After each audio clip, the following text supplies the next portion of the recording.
I'm using my Emma Bridgewater china again. I have a little brownie and some nice coffee. I love how the pattern of these like continues inside the rim. And like, here, I don't want to sacrifice my brownie, but you can kind of see on the bottom there that it's so cool the way the pattern goes onto the bottom. I love Emma Bridgewater. I wish it was easier to get here in the States, but like the shipping is super expensive. The book I have to go with my snack today is a British book. It's another Mary Stewart. This is Thorny Hole. It's got such a beautiful cover there. I'm a couple of chapters in and I've already found so many lovely lines that I really, really love. I suppose that my mother could have been a witch if she had chosen to. That's a pretty great line to start a book off with.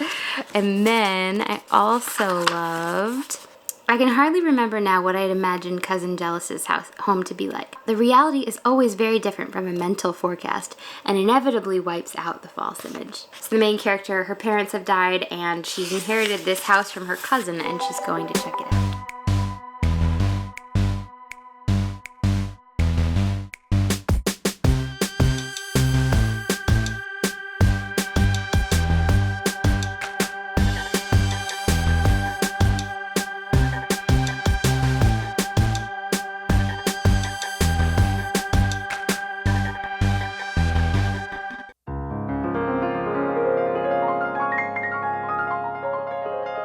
So I had a couple of books hanging over from the month of August that I didn't quite finish last month, and I have now finished them. Oliver Twist is one of them. This is my first time reading Oliver Twist, not my first time reading Dickens, but it was the first time I'd read Dickens in quite a while. I did really like it. I don't know. There's something about Dickens. Like, it is funny how his bad characters are like way more interesting than his good characters. Like, his good characters can sometimes seem a little too angelic. When Charles Dickens gets going, I do really love his writing. That she had all the abstracted and nervous manner of one who is on the eve of some bold and hazardous step, which it has required no common struggle to resolve upon, would have been obvious to his lynx-eyed friend the Jew, who would most probably have taken the alarm at once, but Mr. Sykes, lacking the niceties of discrimination and being troubled with no more subtle misgivings than those which resolve themselves into a dogged roughness of behavior towards everybody.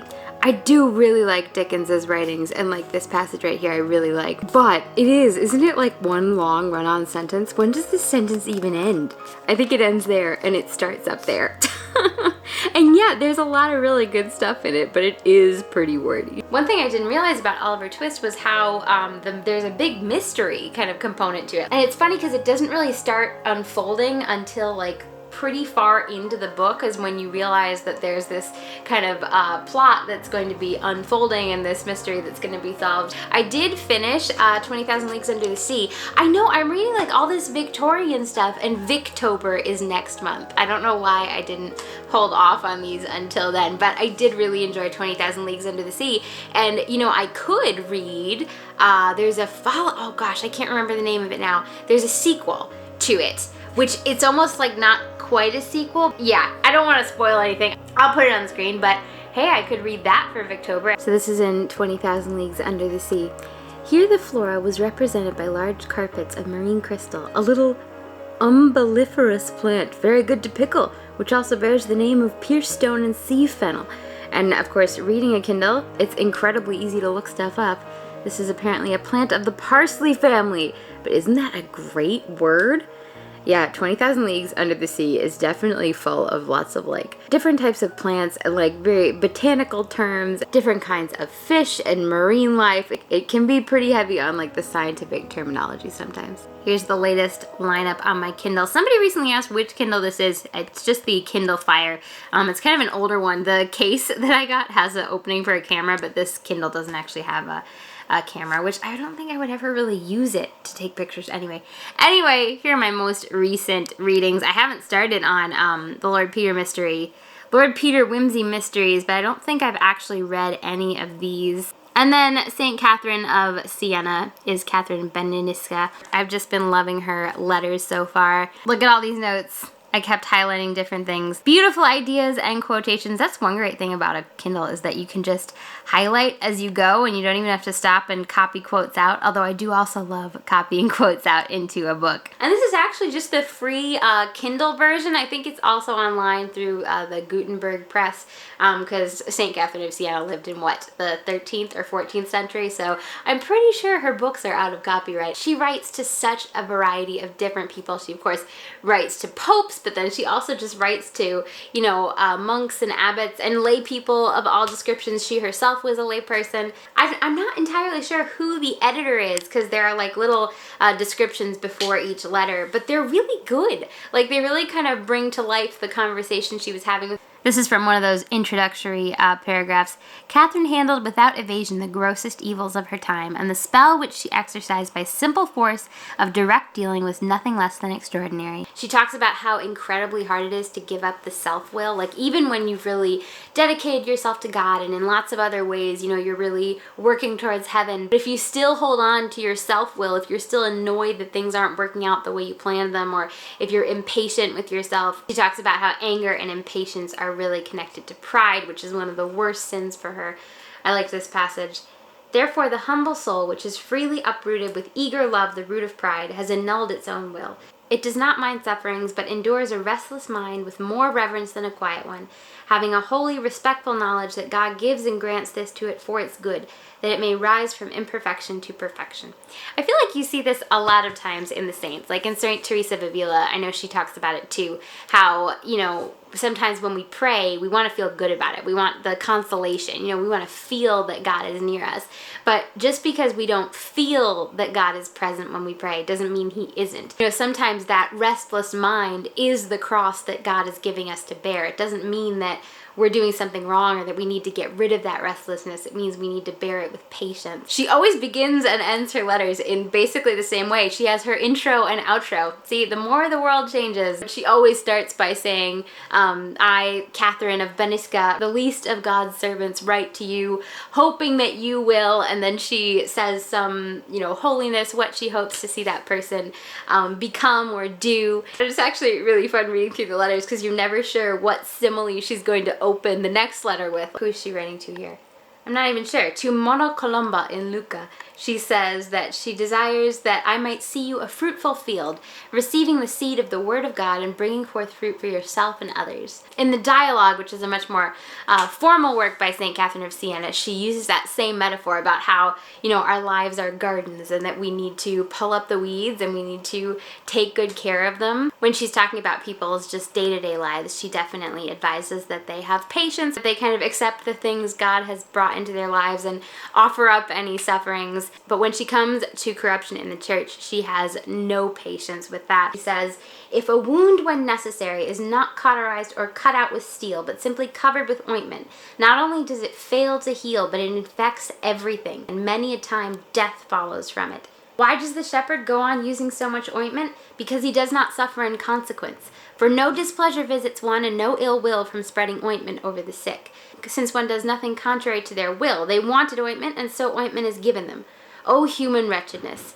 Blind is the sick man who does not know his own need, and blind the shepherd physician who has regard to nothing but pleasing and his own advantage. St. Catherine of Siena's rebukes are rooted in what she's been saying in the rest of the letters. Like, it's because the shepherd is paying attention to his own will and is being selfish and is not paying attention to God's will that he doesn't want people to get mad at him and he's not doing what's necessary. She insists that action is needed. She doesn't give the Pope or these high leaders like a free pass and saying, oh, I'm just going to pray for you. She's like, no, you need to change this. I talked about this in my reading vlog last month. I'm a Roman Catholic, and the Catholic Church right now is kind of falling apart. There was the terrible grand jury report about abuse by priests, and this Cardinal Vigano wrote this letter about how Pope Francis basically gave a blind eye to McCarrick, this cardinal in America who was a terrible, systematically abusing seminarians. It's been so frustrating that Pope Francis has not even responded. And it's like, that's not what you want to see. I'd like to see the Vatican setting an example for the rest of the church and, like,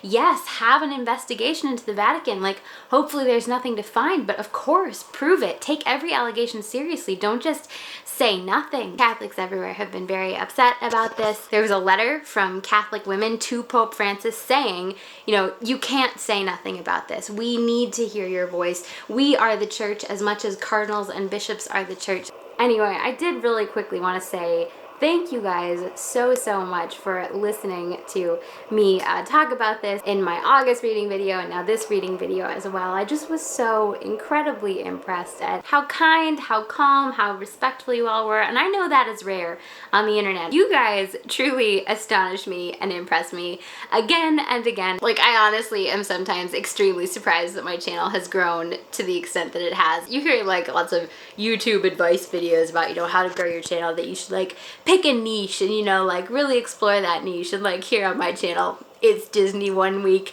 Crisis in the Catholic Church the next, books, it's Bollywood. I did watch, one of you guys in the comments was saying that there's a Sense and Sensibility Bollywood, like there's a Pride and Prejudice Bollywood, and I watched it, it was fantastic. Anyway, I'm kind of all over the place, and yet you guys stick around and are just so kind and supportive. But just know how very impressed I am and how much I appreciate and love you guys. Have you noticed there are a couple Halloween things starting to appear? I got out some of my cute little pumpkin guys there, and oh my gosh, I love these mugs. I can't even remember, where did I get them? This one I think was Cracker Barrel, and this was probably Target. And then I decked out my little house here with a couple ghoulish friends. I did just film my Boo to You readathon announcement video. That's going to be happening in the month of October. If you haven't seen that video yet, I'll make sure I link it up above, but I think it should be really fun. There are 4 different challenges. They're all like Disney, Halloween themed.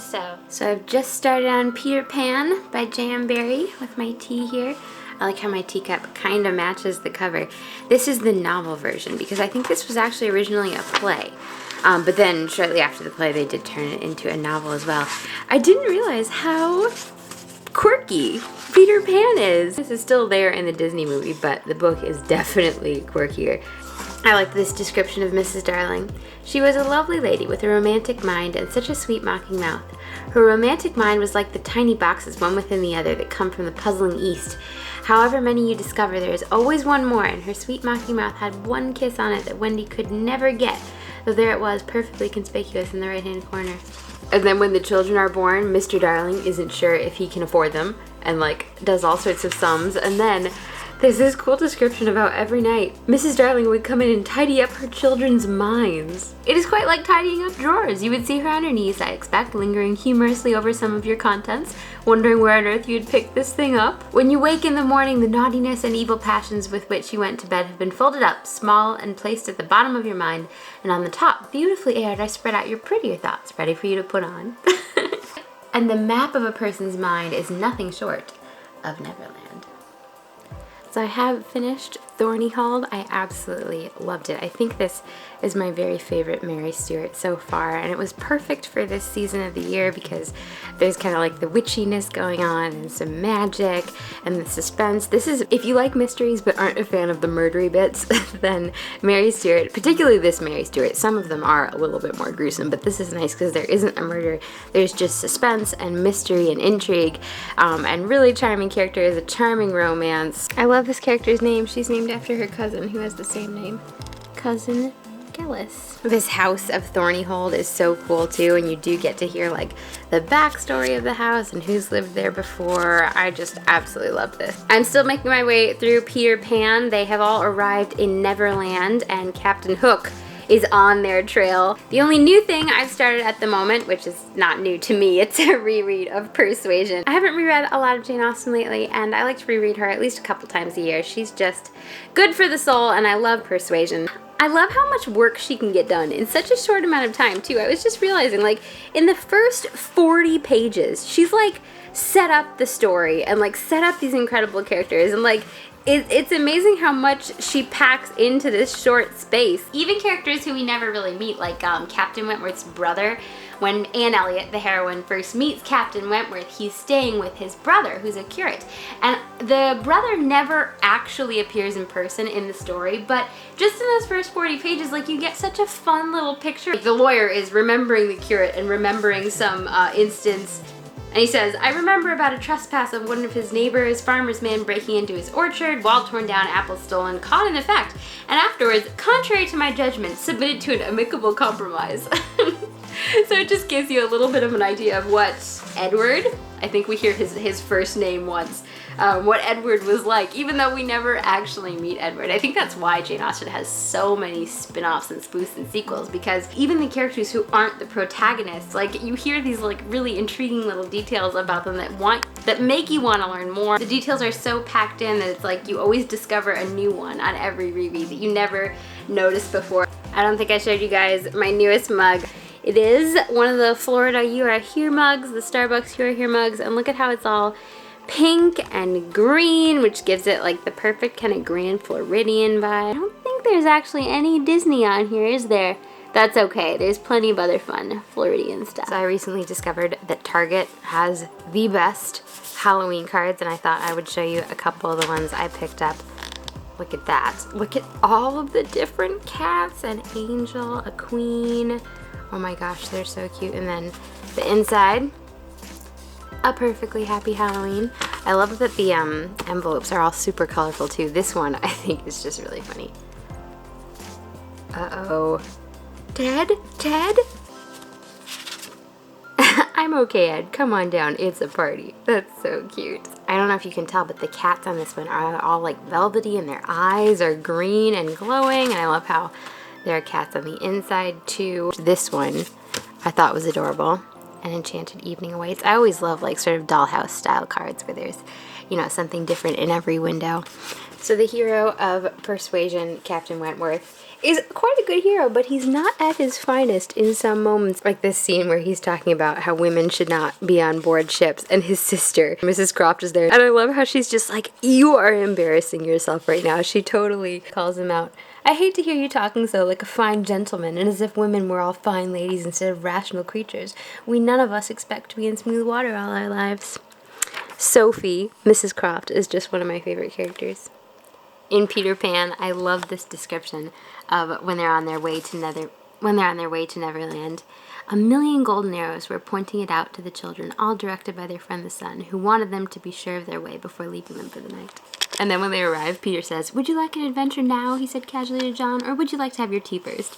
Wendy said, "Tea first," quickly, and Michael pressed her hand in gratitude. But the braver John hesitated. But in the end, John said, "How ripping," but decided to have tea first. Adventures are grand, but definitely tea first. So I just finished rereading Persuasion, which I absolutely love. I probably should have been reading something new, but sometimes you just need to reread an old favorite. And I love like coming to every single favorite scene again, like Uppercross and then Lyme. I love Lyme, and then Buff. It's just so fun to revisit all of your old favorites. I was marveling anew this time at Mrs. Smith and the school friend who she visits. Mrs. Smith enjoys hearing gossip from Nurse Rook, and I love the way she describes it here. Hers, Nurse Rook's, is a line for seeing human nature, and she has a fund of good sense and observation which, as a companion, make her infinitely superior to thousands of those who, having only received the best education in the world, know nothing worth attending to. Call it gossip if you will, but when Nurse Rook has half an hour's leisure to bestow on me, she is sure to have something to relate that is entertaining and profitable, something that makes one know one's species better. One likes to hear what is going on, to be au fait as to the newest modes of being trifling and silly. So I did manage to finish Peter Pan this month. I will restrain myself and only read you guys one more quote. It was about Tinkerbell's room.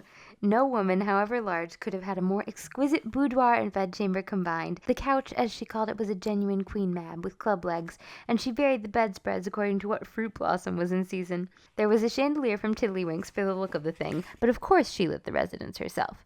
Tink was very contemptuous of the rest of the house, as indeed was perhaps inevitable, and her chamber, though beautiful, looked rather conceited, having the appearance of a nose permanently turned up. So this is my new favorite Bollywood song that I've been listening to nonstop. It's from The Sense and Sensibility, which if you just search for this, you can actually find the whole movie right on YouTube, which is pretty great. I think it's maybe this one. This is my other favorite Bollywood song, Pinga.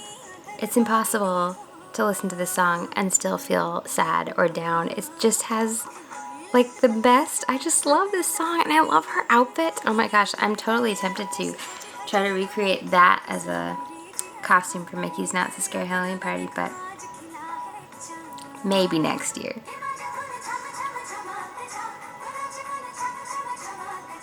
Okay, last Bollywood song, I promise. But this, see, look, It's Salman Khan Films, although Salman Khan isn't in it, sadly, but his brother-in-law is the hero. And they've been releasing all the music videos for it, and all the music is fantastic. And it comes out on like October 5th. But I feel like I probably wouldn't be able to find a theater that has English subtitles, so I'm gonna have to wait to watch it.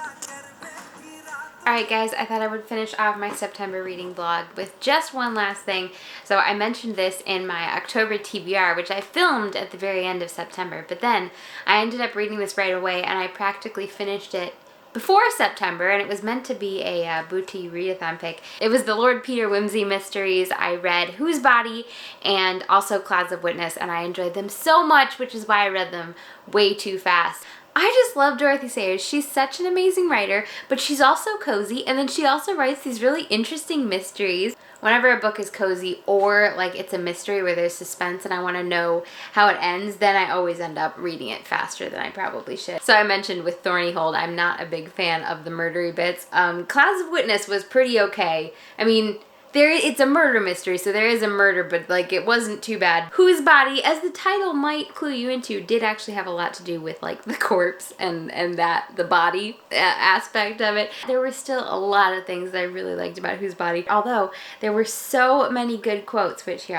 I'll just read you a couple. I feel like this vlog has been very heavy on the quotes, but hopefully you guys don't mind. I always think it's kind of fascinating to know like what lines in particular stood out to a person. So I totally wish I could hang out in Lord Peter Wimsey's library in his London flat, because it sounds absolutely delightful, and Bunter comes and brings him anything he likes. At one point he's talking about Bunter's coffee and he says, "You're a demon for coffee, Bunter. I don't want to know how you do it because I believe it to be witchcraft, and I don't want to burn eternally." Bunter's coffee is so good, it's a cult. I love the way she describes Lord Peter sometimes. He didn't dig into a joke and get all the fun out of it. He made it in passing, so to speak, and skipped away to something else before your retort was ready. Or this one. To Lord Peter, the world presented itself as an entertaining labyrinth of side issues. But neither of those were the one I was looking for. A brisk wood fire burned in a welcoming manner on the hearth. The bookcases which lined the walls were filled with rich old calf bindings, mellow and glowing in the lamplight. There was a grand piano, open, a huge Chesterfield piled deep with cushions, and 2 armchairs of the build that invites one to wallow.